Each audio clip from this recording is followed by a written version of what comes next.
As a rock fan, I love a good guitar solo, but sometimes they sneak up on you when you least expect it. Hi, it's Chris and welcome back to another video. Now, in a recent video, I shared some punk new wave 45s, and one of them was this one, The Only Ones, Another Girl, Another Planet. Fantastic song, one of the best songs from that era, I think, but it contains just an amazing guitar solo.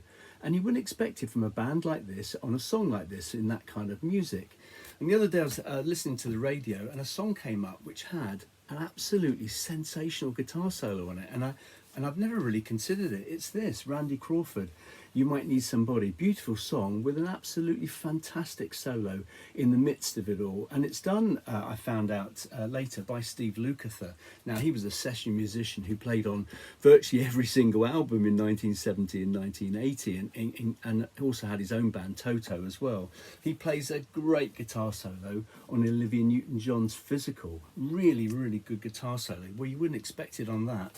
On a Boz Scaggs song. So the song is called Breakdown Dead Ahead. Absolutely brilliant. Again, Steve Lukather. You wouldn't expect it maybe on a Lionel Richie album, but listen to the end of Running with the Night, which has got a couple of members of Toto on it, but Steve Lukather is improvising a solo all over the back end of that song. So solos do appear in music when you least expect it, and actually there's some, the most famous example probably is Beat It by Michael Jackson with Eddie Van Halen's solo on it, which actually defined this song completely. Apparently he didn't get paid for it, which is just amazing. He did it as a favour, but this also features Steve Lukather on rhythm guitar. So sometimes there are bands where you suddenly think, wow, where did that come from? Here's an example from about 82. A Flock of Seagulls. Now, one of the hit singles on here is Iran. Just go back to that song, stream it. It's got an absolutely brilliant guitar solo on it. You wouldn't expect it from a band like that, would you? I mean, they're not a soloing kind of band, are they? But it's brilliant. In 83, we've got the Flashdance musical. Well, one of the songs is Michael Sembello's Maniac, which is a great song. He plays guitar on this. Yeah, I think he was Stevie Wonder's guitarist for a while. Fantastic song. There's a really good metal version of this by a band called Firewind, which is really worth checking out. But Maniac, a fantastic solo on a song where you probably wouldn't expect it.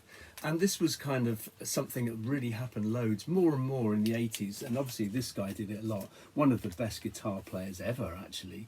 And he was able to bang out guitar solos in songs you'd least expect them. And, Purple Rain is probably a really good example of that.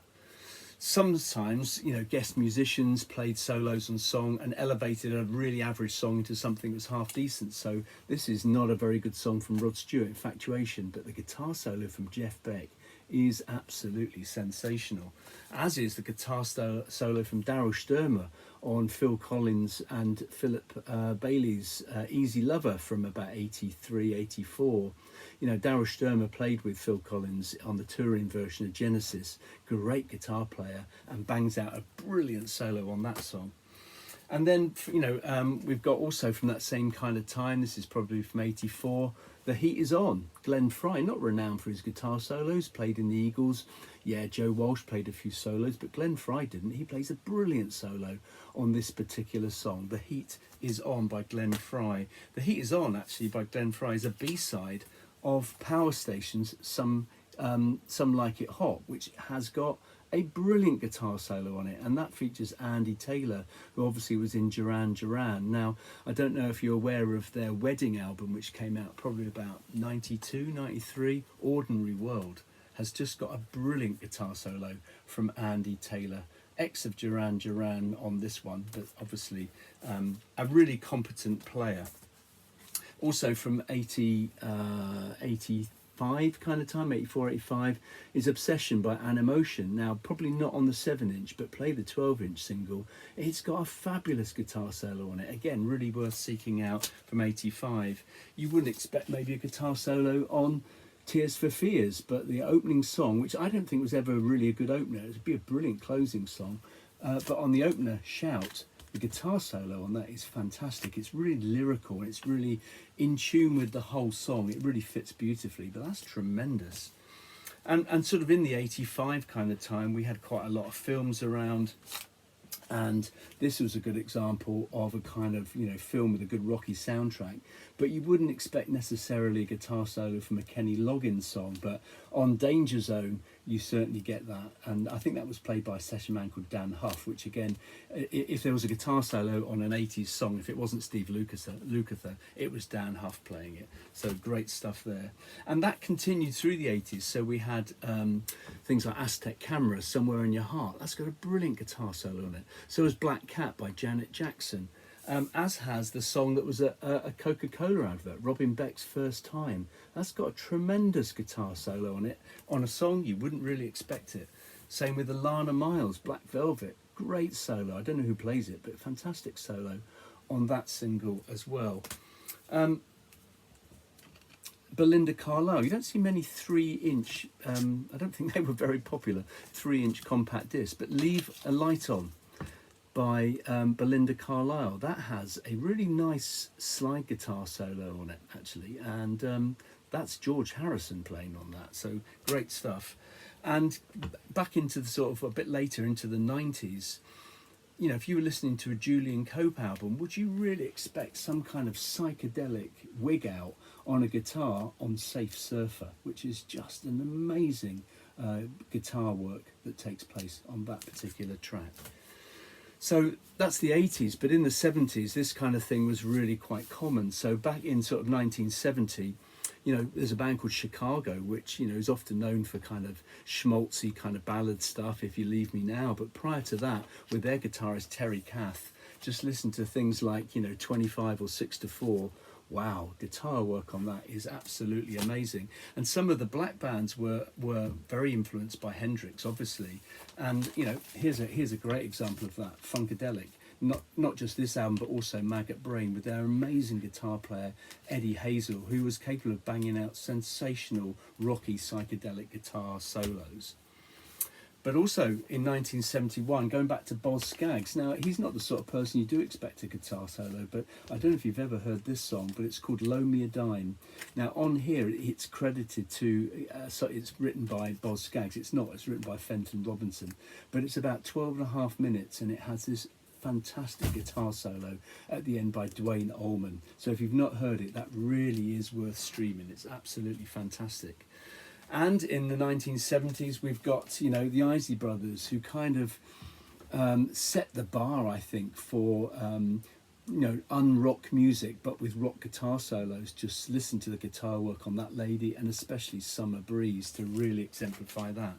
But sometimes a guitar solo suddenly appeared in a song from a band you wouldn't expect and absolutely defined it. How about Easy by the Commodores?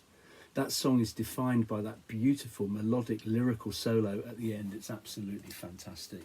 And there are a lot of black bands that, you know, dance bands and so on, that were playing some really good electric guitar. For example, Slave and Slide. Now, not necessarily, again, the 7-inch version, but the version on the album has got some sensational guitar work on it.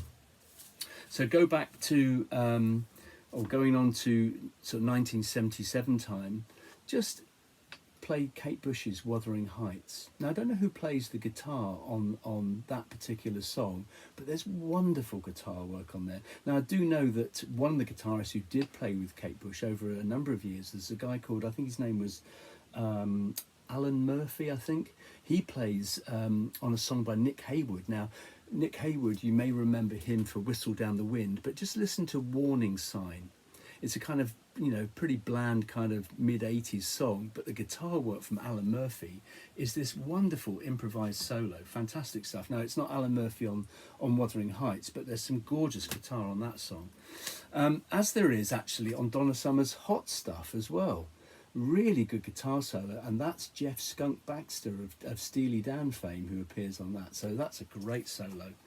And, you know, and we all remember the saxophone solo on Careless Whisper by Wham, and Baker Street by Jerry Rafferty, but there's also a guitar solo on both of those, the electric one on this one. Just brilliant. It's by a guy called Hugh Burns, who plays the acoustic solo on Careless Whisper, and also really nice guitar solo on Faith by George Michael as well. But there's a great guitar solo on Baker Street by Jerry Rafferty. Supertramp, not renowned for a guitar solo, but listen towards the end of Goodbye Stranger.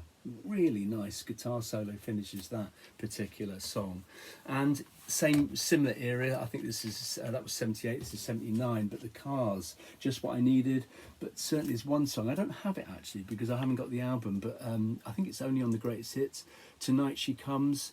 If you, again, you're probably familiar with it, but just play it again and listen to the guitar work on it. It's fantastic. And also in 79, of course, we've got The Knack and My Sharona, which has got, I think, one of the best guitar solos from this kind of era. It's absolutely brilliant. But what's the winner?